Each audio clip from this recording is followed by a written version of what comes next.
Hello, this is Michael, and we have decided to make a little video because we want to educate and help people and help Michael because this is good for his mental health to do this as well. Michael's now 9, and last year when he was 8, he was diagnosed with severe aplastic anemia. This was the end of April 2018.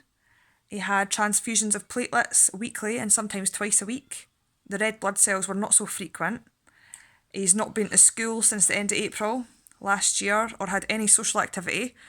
This unfortunately means that he's missed out on birthday parties, weddings, play dates, the lot. We've had to cancel 2 holidays because it wasn't safe to take him.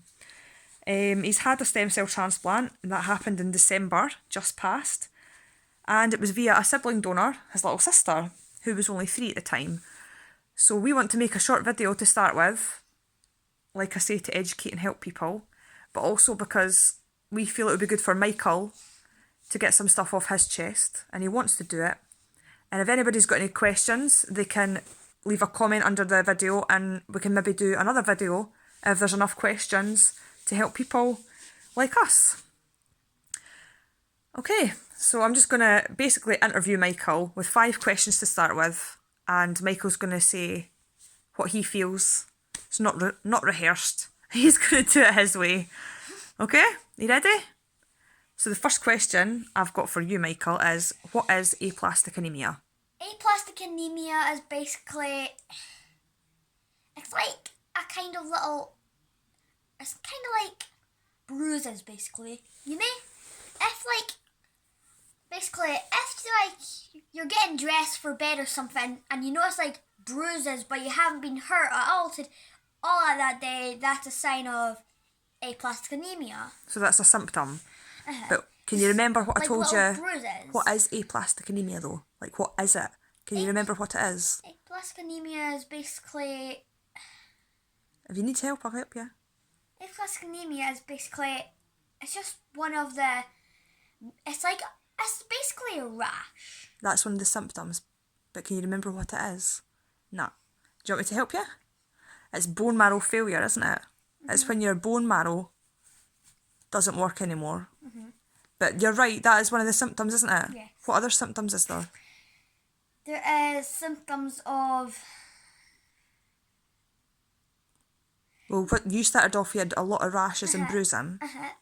And you might notice lots of little purple dots along your back. It's like petechia. That's what you call it. You call it petechia. It's basically just lots of little dots on your back and stuff. And you got tired easy as well, didn't you?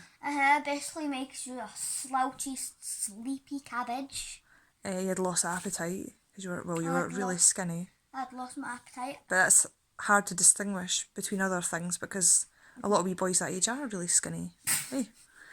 Right. Will we move on to the next one? Yep. What was the worst thing about stem cell transplant for you?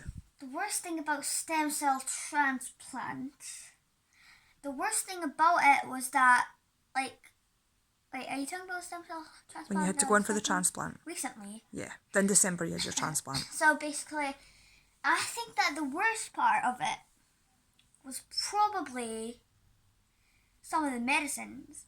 When I was stuck in Glasgow Hospital, I had to take some medicines that made me have diarrhea and be very sick. That was when you got chemotherapy, wasn't it? And it wasn't very nice. Sicking everywhere, sicking up all my food.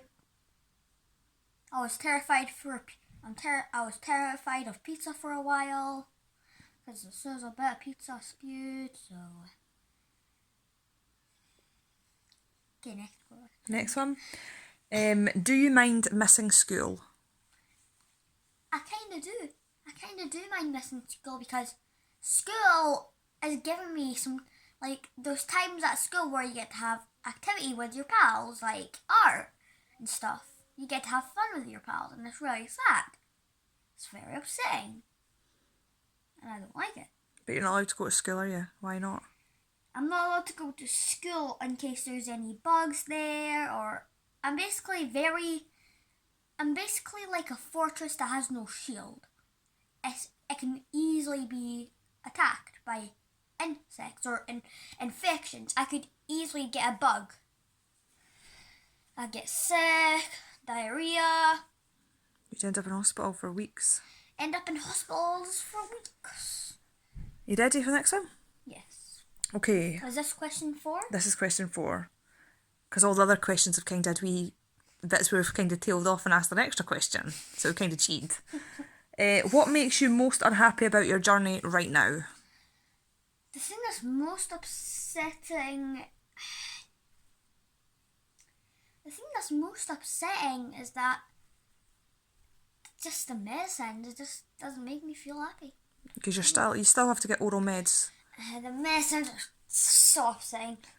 Because he was getting meds down his tube, but because he's not getting fed meals through his tube anymore, and he's eating 3 meals a day, I'm eating more than 3 meals a day. we're trying to get the tube out, but to get the tube out, he's to get medicines in the mouth to start with, and then once we build up to getting them all in the mouth, we can take the tube out. But he's struggling with that just now. We're not all the way there yet, so we've still got the tube.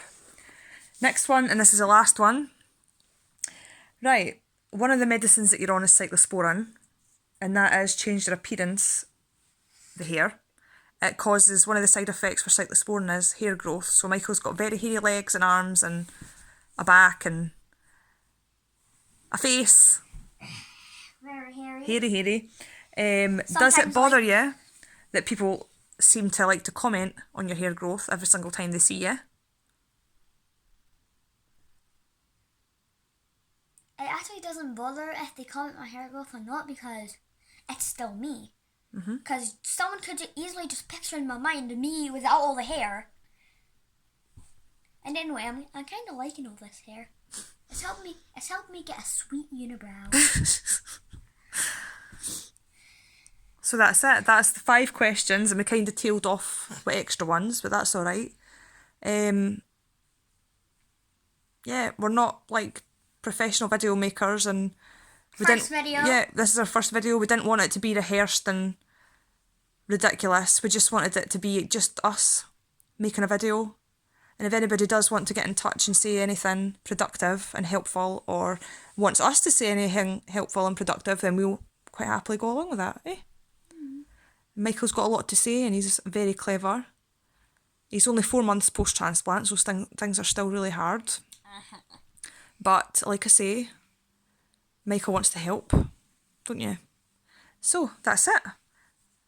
Managed to keep that under 10 minutes. We've done really well. Wow. So, bye everyone. So long, soldiers.